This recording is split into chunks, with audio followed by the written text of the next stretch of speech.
शादी में सिर्फ 3 गहने ही पहनेंगी इस राज्य की महिलाएं, नियम तोड़ा तो 50,000 का जुर्माना। किसने सुझाया फरमान, देखिए पूरी रिपोर्ट। उत्तराखंड के देहरादून जिले के जौनसार बाबर क्षेत्र में 2 गांवों कंदार और इंद्रौली में पंचायत ने एक ऐसा अनोखा सामाजिक नियम लागू किया है जो पूरे राज्य ही नहीं बल्कि देश भर में चर्चा का विषय बन गया है।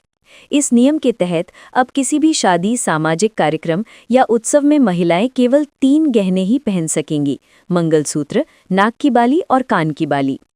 अगर कोई महिला इस नियम का उल्लंघन करती है और 3 से अधिक गहने पहनती है तो उस पर 50,000 रुपये का जुर्माना लगाया जाएगा।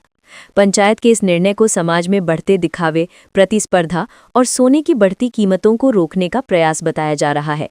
गांव के बुजुर्गों और पंचायत प्रतिनिधियों का कहना है कि पिछले कुछ वर्षों में शादी ब्याह में लोगों ने गहनों और महंगे आयोजनों पर बेहिसाब खर्च करना शुरू कर दिया था, जिससे गरीब परिवारों पर अनावश्यक आर्थिक दबाव बढ़ रहा था। कई बार परिवार सिर्फ समाज में अपनी इज्जत बनाए रखने के लिए कर्ज तक लेने को मजबूर हो जाते थे। पंचायत का मानना है कि इस तरह के सामाजिक निर्णय सादगी और समानता को बढ़ावा देंगे। हालांकि इस फैसले ने गांव की महिलाओं और सामाजिक कार्यकर्ताओं के बीच मतभेद और बहस को जन्म दे दिया है। कई महिलाओं ने पंचायत के इस निर्णय को व्यक्तिगत स्वतंत्रता में हस्तक्षेप बताया है।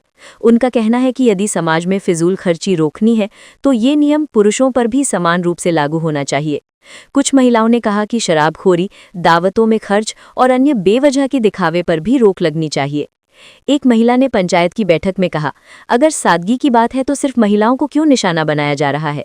पुरुषों की शराबखोरी और बेवजह खर्च पर भी पाबंदी लगनी चाहिए। सोना हमारे लिए सिर्फ गहना नहीं बल्कि जरूरत और निवेश है जो मुश्किल वक्त में काम आता है।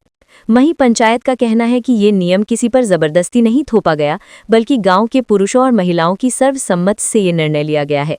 पंचायत का उद्देश्य समाज में बराबरी, सादगी और सामाजिक एकता को मजबूत करना है।